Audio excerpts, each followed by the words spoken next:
Hello everyone, welcome back to Remi's kitchen. আজ নিয়ে আসছি বাচ্চাদের ভীষণ প্রিয় একটা রেসিপি, একদম ক্রিস্পি মুচমুচে চিকেন নাগেটস রেসিপি। বাচ্চাদের ভীষণ প্রিয়, ওদের রোজই চাই একটা স্ন্যাক্স এই ধরনের।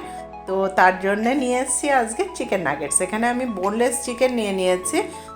আমি এটা একটা মিক্সিতে খুব ভালো একটা স্মুথ পেস্ট করে নেব। তার সঙ্গে আমি এখানে দিয়ে দিলাম একটু আন্দাজ মতো লবণ, কিছুটা পরিমাণে গোলমরিচের গুঁড়ো, আর আমি এখানে একটা পেপ্রিকা পাউডার ব্যবহার করছি। এটা আমার কাছে ছিল তাই আমি দিলাম, না হলে দরকার নেই। এর জন্য কিন্তু বিশেষ টেস্টের হেরফের হয় না, থাকলে দেবেন, না হলে দরকার নেই। আর আমি দিয়ে দিলাম রেড চিলি পাউডার। এটা আপনারা কাশ্মীরি রেড চিলি পাউডারটাও ব্যবহার করতে পারেন, যেহেতু বাচ্চাদের তো, তার জন্যে। আর আমি দিয়ে দিয়েছি 1 চামচ ব্রেড ক্রাম্বস, আর আমি দিয়ে দেব এখানে 1 চামচ আদা রসুন পেস্ট দিয়ে এটাকে আমি খুব ভালোভাবে একটা পেস্ট বানিয়ে নিচ্ছি। খুব দারুণ একটা রেসিপি, একদিন বানিয়ে নিলে আপনার 5-6 মাস নিশ্চিন্তে এটা রাখা যায় ফ্রিজ আপ করে। অবশ্যই এয়ারটাইট কন্টেনারে ডিপ ফ্রিজে এটা রাখতে হয়। ফ্রাই করার 10 মিনিট আগে এটা বের করে দেবেন, তারপর জাস্ট ফ্রাই করলেই হয়ে যায়। বাচ্চাদের তো রেগুলারের বায়না থাকে একটা কিছু মানে ওই আর কি, মানে চিকেন জাতীয় কিছু আর কি। তো এই ধরনের নাগেটস দুটো ভেজে দিলেই বোধহয় ওরা শান্ত। তো এটা বাইরের হলে একটু আনহেলদি হয়, ঘরের হলে তো অবশ্যই এটা হেলদি। তো আমি যে প্রসেসে বানাচ্ছি সেই প্রসেসে একবার বানাবেন, ভীষণ দারুণ একটা রেসিপি। আমি খুব ভালোভাবে এই পেস্টটাকে মেখে নিলাম, নিয়ে হাতে একটু সাদা তেল নিয়েছি, নিয়ে আবার একটু মেখে জাস্ট এবারে আমি শেপটা দিয়ে নিচ্ছি। আর আমার এই রেসিপি যদি আপনাদের ভালো লাগে অবশ্যই আমার চ্যানেলকে লাইক করবেন, শেয়ার করবেন, কমেন্ট করবেন, সাবস্ক্রাইব করতে ভুলবেন না, পাশে থাকা বেল আইকন অবশ্যই প্রেস করবেন। আমি এইভাবে একটা খুন্তির সাহায্যে চেপে চেপে একটা স্মুথ বা ফ্ল্যাট সারফেস বানিয়ে নিলাম। আমি এইভাবেই কিন্তু খুন্তির সাহায্যেই কিন্তু একটা শেপ দিয়ে নিয়েছি এখানে। নিয়ে জাস্ট এবারে আমি ছুরি দিয়ে কেটে নেব। যতটা মোটা আমি রাখছি ততটা রাখতে পারেন, তার থেকে বেশিও রাখতে পারেন, আবার চওড়া আরও একটু বেশি করতে পারেন। দেখুন আমার কাটা হয়ে গেছে চিকেন পিসগুলো, কাটতে কিন্তু কোনো অসুবিধে হয় না। দেখুন আমি এতটাই মোটা রেখেছি, আপনারা চাইলে এর থেকে কম বেশি বড় ছোট করতেই পারেন, তার সাথে নাগেটসের কোনো সম্পর্ক নেই। একদম মানে বাইরের নাগেটস আর ঘরের এই নাগেটস আপনি যদি দুটো একসঙ্গে মেলান তাহলে কিন্তু কোনো তফাৎ পাবেন না। এত সুন্দর, এত ক্রিস্পি জুসি একটা নাগেটস হয় এটা। আমি নাগেটসটা রেডি করার জন্যে এখানে কর্নফ্লাওয়ার নিয়েছি, নিয়ে তার মধ্যে একটু লবণ, একটু গোলমরিচ দিয়ে একটা স্মুথ ব্যাটার বানিয়ে নিচ্ছি। একটু লবণ একটু গোলমরিচ দিলে কি হয়, ওই যে খেতে গেলে একটা কেমন না সল্টহীন ফিকা ফিকা খাবারটা লাগে, এটা দিলে কিন্তু আর সেটা লাগে না, কারণ কোটটাও ভীষণ টেস্টি হয়। অনেক সময় দেখবেন বাইরের খাবারটা খেতে গেলে, এই ধরনের কিছু ফ্রাইড খেতে গেলে কোটটা ভীষণই কেমন লাগে, সস ছাড়া যেন খাওয়াই যায় না। কিন্তু একটু লবণ একটু গোলমরিচ মিলিয়ে নেবেন, দেখবেন দারুণ টেস্ট হয়। আর আমি নিয়েছি ব্রেড ক্রাম্বস, তাতে ওই সেম একটু লবণ একটু গোলমরিচ দিয়ে খুব ভালোভাবে মিক্স করে নিচ্ছে। নিয়ে আমি নাগেটসটা রেডি করব। খুবই ইজিভাবে দেখিয়েছি, আপনাদের কতটা ভালো লাগছে জানি না। আমি এটা হাত দিয়ে কোনোদিন ডিপটা করবেন না, তাহলে কি হয়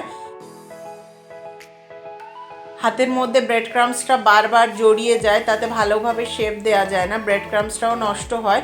তো এই ধরনের একটা কাঁটা চামচ নিয়ে তার সাহায্যে করবেন, খুব ইজিভাবে করা যায় এবং ওই ছড়িয়ে ছিটিয়ে যায় না, খুব খুব পারফেক্টভাবে নাগেটসটা তৈরি করা যায়। দেখুন আমার নাগেটসটা প্রায় রেডি হতে চলেছে, আমি সেকেন্ড কোটটা দিয়ে দিলাম।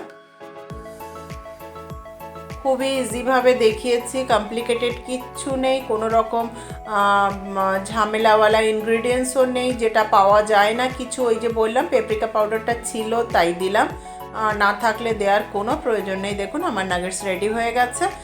আমি পরপর সমস্ত নাগেটসগুলো রেডি করে নিচ্ছি। খুব সুন্দর একটা রেসিপি। আমি তো এটা সব সময়ই বানিয়ে রাখি এবং দীর্ঘদিন থাকে, 5-6 মাস তো থেকেই যায়, কোনো টেস্টের কিন্তু কোনো পরিবর্তন হয় না। একবার বানিয়ে দেখবেন। বাইরের থেকে হেলদি তো অবশ্যই, আগে বলেছি আবারও বলছি, এবং খেতে ভীষণ সুস্বাদু এবং দুটোর মধ্যে কোনো তফাৎ করা যায় না।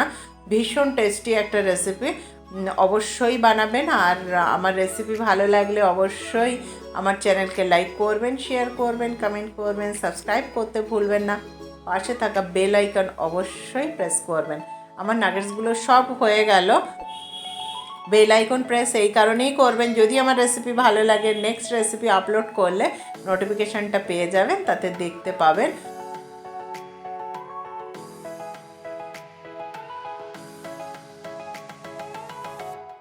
দেখুন আমার নাগেটসগুলো একদমই রেডি হয়ে গেছে।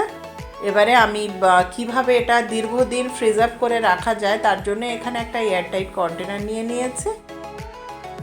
তার মধ্যে আমি এইভাবে দিয়ে তার উপরে একটা টিস্যু দিয়ে তার উপরে আবার দেব, আবার এইভাবে টিস্যু দিয়ে দিয়ে দিলে কি হয়, নাগেটসগুলো জড়িয়ে যায় না এবং যেহেতু ডিপে রাখবো বরফ হয়ে যায়, তার ফলে নাগেটসগুলো জড়িয়ে যায়। তো খোলার সময় অনেক সময় কোটটা নষ্ট হয়ে যায়। তো এইভাবে দিলে কিন্তু বের করে যে 10 মিনিট রাখার পরে আমরা ফ্রাই করি, তাতে জল জল ভাবটা কিন্তু টিস্যুটা সোপ করে নেয়, তাতে খুব ভালো সুবিধা হয় আর কি। এইভাবে রাখতে পারেন, এমনিও রাখতে পারেন, খুব একটা প্রবলেম হবে না। হয়ে গেছে, আমি আর একটা কোট দিয়ে জাস্ট ঢাকা দিয়ে রেখে দিচ্ছি ফ্রিজে। আর বাকিটা আমি এখানে ফ্রাই করে নিচ্ছি। এটা আমি লো টু মিডিয়াম ফ্লেমে ফ্রাইটা করব। খুব বেশি টাইম লাগে না কিন্তু, মানে উল্টে পাল্টে বারবার নাড়িয়ে চাড়িয়ে ফ্রাই করে গোল্ডেন ফ্রাই করে এটা তুলে নিতে হয়। আমি ডেসক্রিপশানে অনেক লিংক দিয়ে দেব, যেখানে আমার চ্যানেলে অনেক রকম রেসিপি আছে, এ ধরনের ফ্রোজেন রেসিপি আছে, এই বিশেষ করে শীতকালের প্রচুর রেসিপি আছে, মিষ্টি, পিঠে, সন্দেশ, এছাড়া চিকেনের প্রচুর রেসিপি, রাইসের প্রচুর আছে, কাবাবের প্রচুর রেসিপি আছে এবং অন্য অন্য ধরনের প্রচুর রেসিপি আছে। সামনে ক্রিসমাস আসছে, ক্রিসমাস ফ্রুট কেক আছে, দারুণ ক্রিসমাস এক ফ্রুট কেক আছে, খুব ইজিয়েস্টভাবে বানিয়েছিলাম। আমি ডেসক্রিপশানে লিঙ্কটা দিয়ে দেবো, অবশ্যই দেখবেন। এছাড়া স্মাইলি আছে, প্রচুর প্রচুর প্রচুর পটেটো পপস আছে, প্রচুর রকম রেসিপি তো আছে, অবশ্যই একবার দেখবেন। আর কেমন লাগলো অবশ্যই লিখে জানাবেন। আমার চিকেন নাগেটসগুলো একদম রেডি হয়ে গেল, মুচমুচে ক্রিসপি নাগেটস একদম রেডি। অবশ্যই আমার চ্যানেলকে একটা লাইক করবেন, শেয়ার করবেন, কমেন্ট করবেন, সাবস্ক্রাইব করতে ভুলবেন না। পাশে থাকা বেল আইকন প্রেস করবেন। আর চিকেন নাগেটস আপনারা বানালেন কিনা, কেমন হলো অবশ্যই আমাকে জানাবেন। Thank you.